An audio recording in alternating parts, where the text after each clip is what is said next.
mënyra se si rritet një fëmijë, ambientin shpejt si rritet, sidomos në moshët në zhvillimin e hershëm, do e modeloj atë sjellje. Nëse një prind është agresiv, një prind sillet në mënyrë jo korrekte si ndaj fëmijëve, si ndaj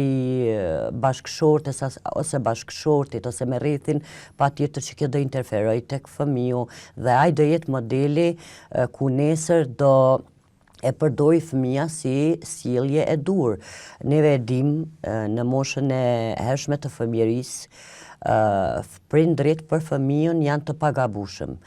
dhe çdo veprim i tyre, çdo sjellje e tyre është sjellje e cila modelohet duke